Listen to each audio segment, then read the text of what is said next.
रात थी इतनी मत वाली, सुबह का आलम क्या होगा।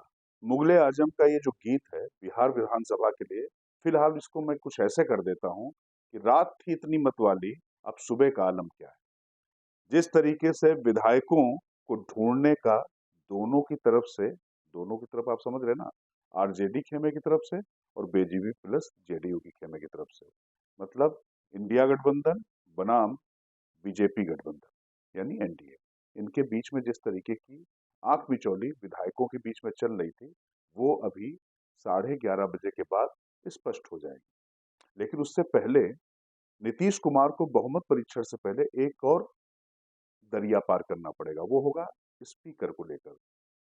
जो विधानसभा के अध्यक्ष हैं अवध बिहारी चौधरी, वो आरजेडी के हैं।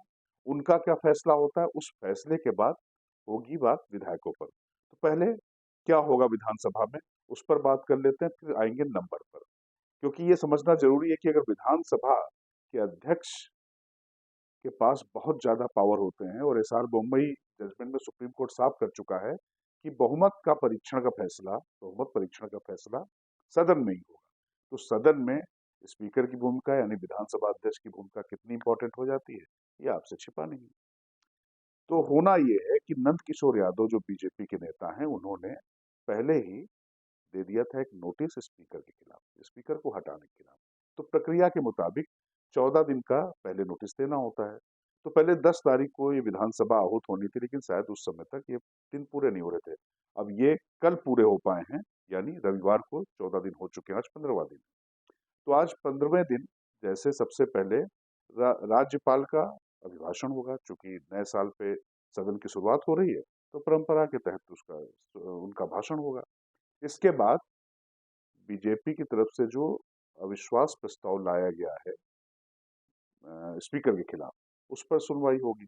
तो उसका तरीका ये है कि नियमों के मुताबिक स्पीकर को आकर सदस्यों के बीच में बैठना पड़ेगा। डिप्टी स्पीकर या कोई अन्य सदस्य वो उस पर सुनवाई करेगा।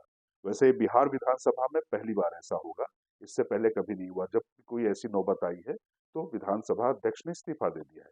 लेकिन अब कल क्या होता है, जिस तरीके से आरजेडी भी अड़ी पड़ी है और ऑपरेशन लोटस बनाम ऑपरेशन लालटेन चल रहा है, तो उसमें कमर और लालटेन की लड़ाई में, क्योंकि हैंडपंप की बात मैं इसलिए नहीं कर रहा हूँ क्योंकि ये ऑपरेशन तो बीजेपी ने किया था, नीतीश कुमार ने पलटी भले मारी हो, लेकिन उसके पीछे जो पूरी रणनीति थी वो बीजेपी की थी। तो ये ऑपरेशन लोटस बनाम ऑपरेशन लालटेन की लड़ाई में ये स्पीकर की भूमिका बहुत महत्वपूर्ण हो जाती है।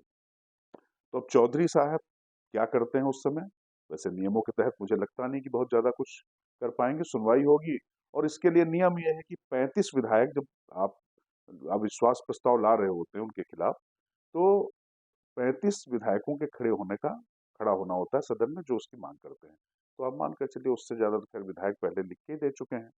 लेकिन वहां पर सदन में 128 का नंबर जो राज्यपाल को पत्र गया था उसमें दिया गया है। उसमें मैंने जैसा आपसे शुरुआत में कहा कि 4 जेडीयू के और 3 बीजेपी के, उनसे संपर्क हो रहा है नहीं हो रहा है, कभी किसी की बैटरी डाउन हो रही है, कभी कोई नेटवर्क के बाहर जा रहा है। तो अब ये तो अभी तय हो जाएगा इसके बाद। लेकिन पहले जो स्पीकर की प्रक्रिया मैं आपको बता रहा था, इसके बाद स्पीकर कोई नया चुना जाएगा। अगर ये जो अविश्वास मत है वो अगर पारित हो जाता है तो नया चुना जाएगा। उसके बाद फिर नीतीश कुमार को अपना बहुमत साबित करना है। वैसे उनसे बहुमत साबित करने के लिए राज्यपाल ने कहा नहीं है, लेकिन वो इसलिए करेंगे क्योंकि अगले 6 महीनों तक कोई अविश्वास मत ला ना सके। तो ये इसलिए भी करना जरूरी क्योंकि नैतिक रूप से भी जब यहाँ पर वो आ गए हैं, तो एक दबाव रहेगा कि एक बार वो साबित करें अपना विश्वास मत। तो बहुमत परीक्षण के बाद अगर वो चले जाते हैं तो लोकसभा चुनाव तक तो कोई दिक्कत है नहीं, उसके बाद की बात में देखी जाएगी। खैर, ये तो हो गई स्पीकर को लेकर। लेकिन चौधरी साहब के पीछे जिस तरीके से चीजें खड़ी हुई, आरजेडी भी जिस तरीके से आर पार की लड़ाई पे लगी हुई है, उसमें क्या होगा विधानसभा में, कैसे दृश्य देखने को मिलेंगे, ये अब से थोड़ी देर में पता चलेगा। लेकिन अब आते हैं जरा जो असली नंबर, कि वाकई लालू प्रसाद यादव का ऑपरेशन लालटेन तेजस्वी यादव की तेजस्विता को बरकरार रख पाएगा। क्योंकि देखिए, 4 विधायकों जिनकी बात चल रही है, उसमें से सुदर्शन हो गए, एक संजय कुमार हो गए, इस तरीके के 4 लोग हैं जो बार बार आंख में चोली चल रही है। लेकिन बताया गया है कि उसमें से 2 लोग संपर्क में आ गए, उनको मनाने की कोशिश की जा रही है। खैर, ये दावे प्रतिदावे हैं, कुछ कहा नहीं जा सकता है। लेकिन ये मैं अभी आपको बता रहा हूँ एनडीए के, लेकिन ऐसा तो नहीं है ना कि अगर ऑपरेशन लालटेन चल रहा है तो ऑपरेशन लोटस या ऑपरेशन तीर नहीं चल रहा होगा नीतीश कुमार की तरफ से, वो भी चल रहा होगा। हालांकि ये सब बातें ऐसे हो रही है कि जैसे क्रिकेट की रणनीति बन रही होगी, लेकिन लोकतंत्र में ये अजीब दृश्य है। लेकिन जो सच्चाई है वो मुझे आपसे बात करनी पड़ेगी, बताना पड़ेगा किस तरीके से खेल या खेला हो रहा है। जो तेजस्वी यादव ने खेला शब्द इस्तेमाल किया था, तो खेला उनकी तरफ से भी हो रहा है। लेकिन एक बात आप मान कर चलिए कि केंद्र और प्रदेश दोनों जगहों पर सत्ता रहने के बाद अगर ये बाजी पलट लेते हैं लालू यादव, तो आप मान कर चलिए कि ये एनडीए के लिए बड़ा झटका होगा। क्योंकि जैसा झटका इंडिया गठबंधन के लिए था, तो वो जो मनोवैज्ञानिक बढ़त बीजेपी और उसके गठबंधन ने हासिल की है, निश्चित तौर पर अगर ये बाजी पलट जाती है झारखंड के बाद में, तो ये निश्चित तौर पर इंडिया गठबंधन या विपक्ष को हमलावर होने का मौका मिलेगा। तो इतनी आसानी से तो ये नहीं हो पाएगा, ये हम और आप सब समझते हैं।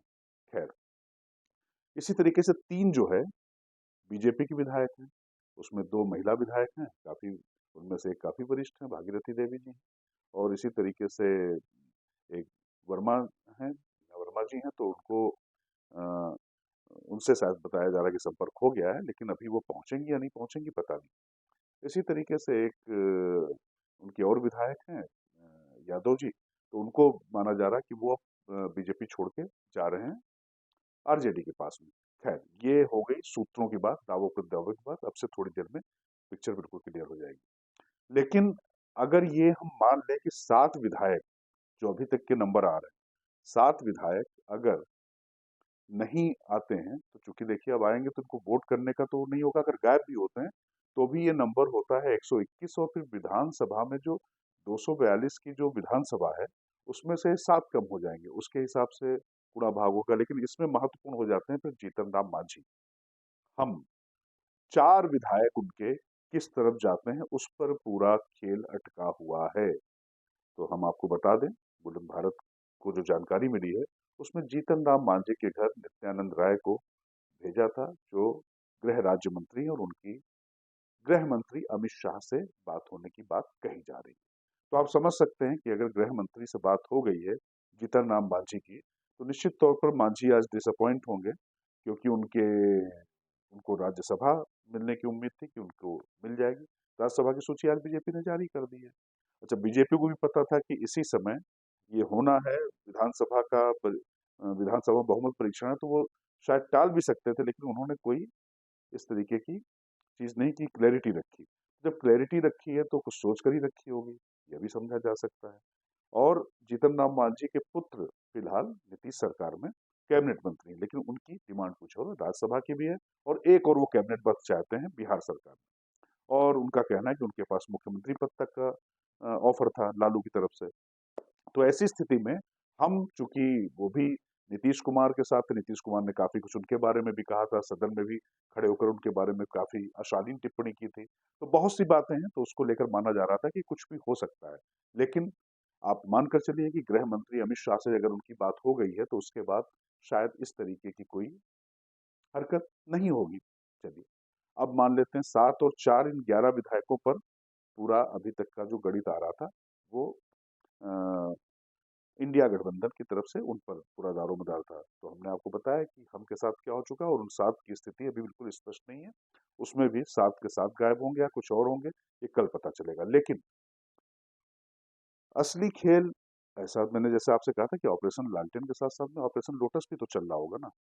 तो आपको बता दें, सूत्रों की जानकारी ये है कि कांग्रेस के 4 विधायक वो खेला पलट सकते हैं। तो अगर कांग्रेस के 4 विधायक खेला पलट देते हैं, तो ये पूरा अगर गणित भी उधर हो रहा होता है, तो आप मानकर चलिए कि सरकार बची रह जाएगी।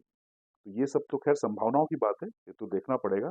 लेकिन फिलहाल रात जो कल की बीती थी, उसके बाद अब विधानसभा पर लगातार नजर हमारी रहेगी, और देखना होगा कि बाजी किसके पक्ष में जाती है।